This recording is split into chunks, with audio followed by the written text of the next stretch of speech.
Rob Daily, back at you with a little special project behind us here. Let's check it out. So what did you do here? Okay, so this is my mid 2000s. It's 2003, 4, 5, and it's a chopper. Remember whenever the big chopper craze was going on back around the Orange County chopper days and the West Coast chopper days. And if you look close, we'll go over the story of this bike, but for a quick walk around, what it is. It's a Swift motorcycle company. And by the best research that I've done, I think this is the first one I've actually ever seen in person. They're out of Arizona, I do believe. And what you might notice about this guy is that the frame, the tubing, is all made out of 2-inch DOM, which is kind of interesting. All the frames actually made out of all 2-inch. This one happens to be a Softail, and I believe this is called the Swift Bar Chopper Softail. It has some letters behind it. I haven't seen enough of them to really look into exactly what we have going on here. All right, so let's get to go and let's do a quick walk around on this guy and show you why it ended up in our hands, because this is the good side. I'm going to go ahead and tell you. So let's go over a few features of the bike and we'll go over the bad side here in just a second.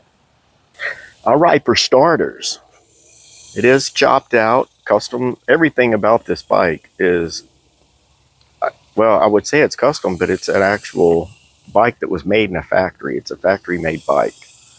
There was only a couple that come to mind that seem to be similar to this, and the Pitbull motorcycles, maybe the Iron Horse motorcycles. But this one, again, it's a Swift. I'll show you here. Swift Motorcycle Company. To start out, it's got the all chrome front end, billet triple tree. I really like the handlebar setup on this dude. It's got the 21-inch Maltese cross. It does have performance machine brakes, which that's pretty top of the line there. The Maltese cross brake disc. I mean, it looks to be that whenever they built this bike, it was like a spare no expense type deal. When we get up to the top here, what you'll see is kind of interesting is that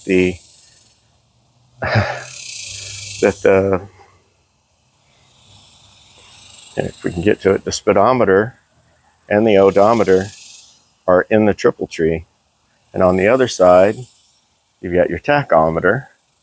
And then if you can see here, this is for all your lights. Everything's chrome, steel braided. Chrome, steel braided. This inside the tank looks really good. There's no need to even open that. I'll show you guys later. Like I mentioned, 2-inch DOM is made out of the frame. Frame's made out of. It's got the turn signals front and back. And the back also, they act as the brake light and the tail light. The rear end, it is a Softail. It is a chain drive, and it also has I believe that's an 18 by 250, the Maltese cross. Their wheels are billet and then they're chrome plated. And I can tell you that some of the chrome plating's coming off the other side of that one. Chain drive. Okay, let's look at the engine. The engine is it's a dry clutch setup. You can see all the way through into there. That's all cut out. We start out with the block, and it is an S&S super sidewinder, and it does not have It is just a super sidewinder block, made in the USA. And you go up, we've got the jugs, we've got the heads, and you'll see on the other side that does say S&S. And this dude here is your coil pack. This was the LED lights that are no longer hooked up, and this is the, of course, that's the ignition. And this had been ripped off. I don't mean ripped off, I mean torn off. So it's just kind of hanging there right now.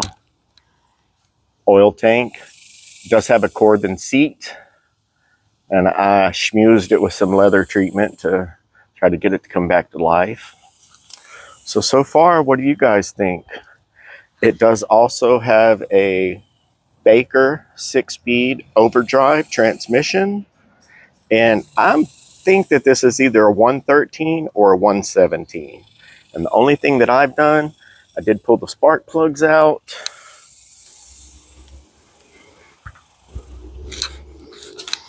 And I just put about, an ounce or two of the Marvel Mystery Oil in the cylinders, because this thing hasn't ran in a few years. And now I'm going to show you why it hasn't ran in a few years. We'll start at the front. I'm going to show you that on this side of the wheel, we got a flat spot. Okay? On this side of the wheel, we got a flat spot. The tire's been blown out.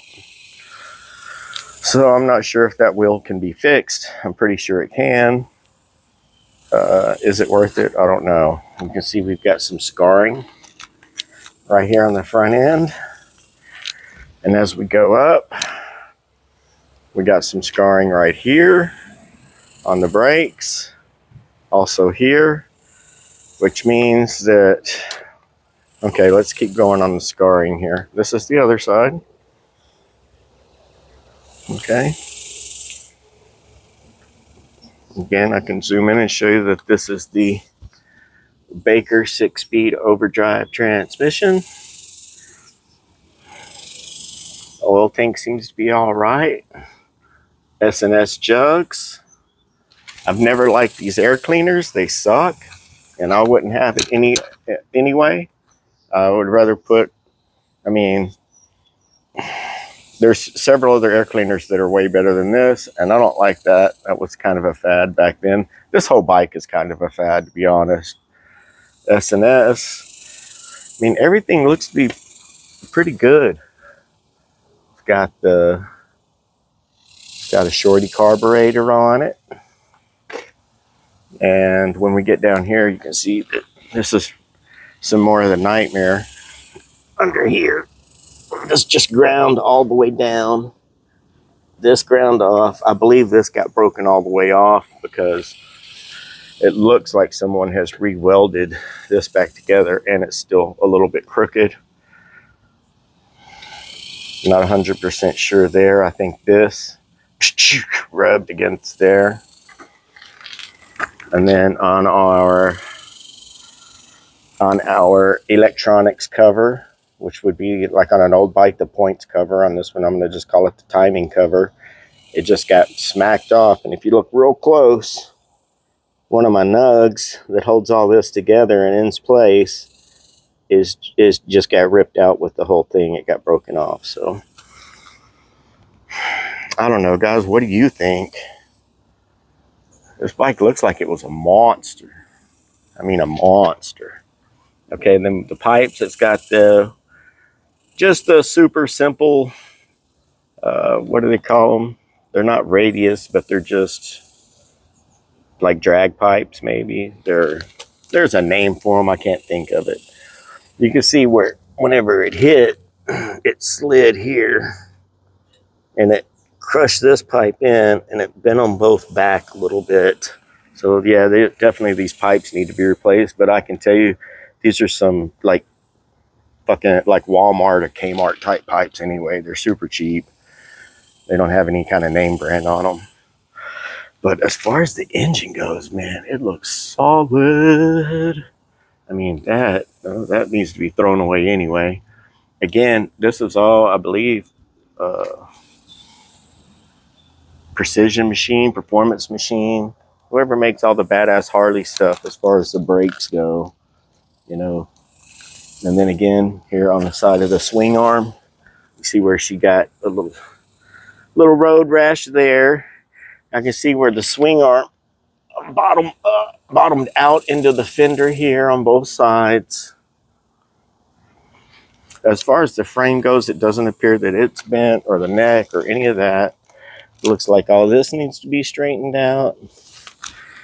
Electronically wise, you know, you want to get scared, look at this. Let's just pop this out. Hey, anybody want to come give me a hand? Just seeing where these here wires go and stuff, man. Yeah, that's going to be interesting.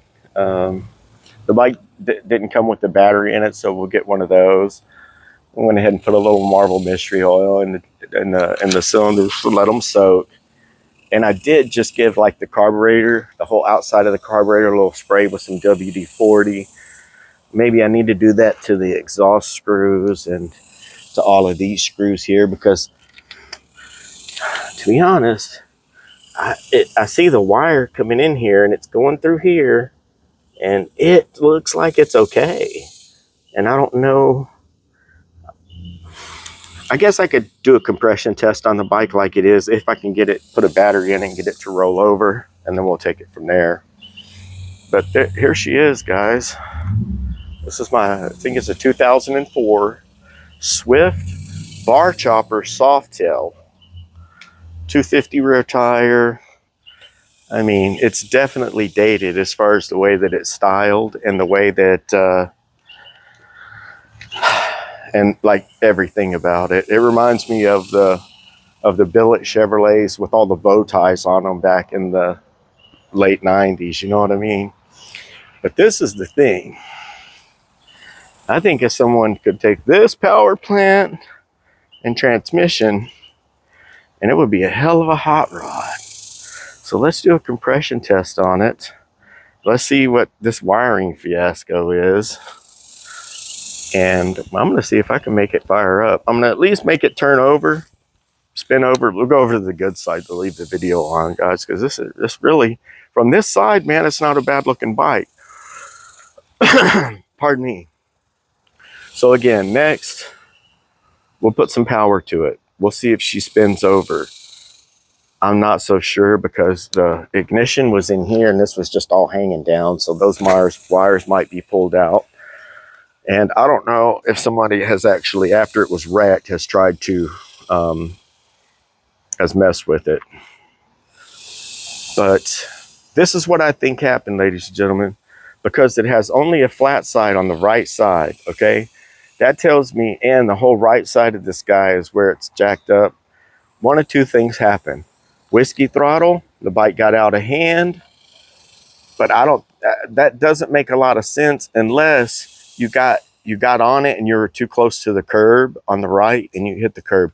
This bike definitely hit a curb because the right side of the wheel is bent and the left side is straight. That tells me that's what threw this whole day off on this bike. Maybe he's riding, another bike's over to his right. He just drifts over just a little bit to the right and clips that curb. And then this whole bike went down like that. The back went around, slid backwards. These handlebars were all the way like that. And I can tell you that this, whenever it hit, it flipped around like this. It turned in like that. All this stuff spun in and came down. And that's what gave us this little nick on the tank right there. That's the only thing that could have done it. Anyway, ladies and gentlemen, that's my forensics on the bike, is that it hit a curb. It did a wild ride, spin around, and ejected the owner. And hopefully that guy's okay. I think he is, because he's the one that that probably put it in to get serviced and never got picked up or something like that. So what do you think, ladies and gentlemen? Is it worth my time? I know it's a little bit antiquated, but I think the main part of it is this right here. I think it's this right here. I think it might be worth it just in this right here. So all y'all have a badass evening. Even better tomorrow. Rod Daily. Peace.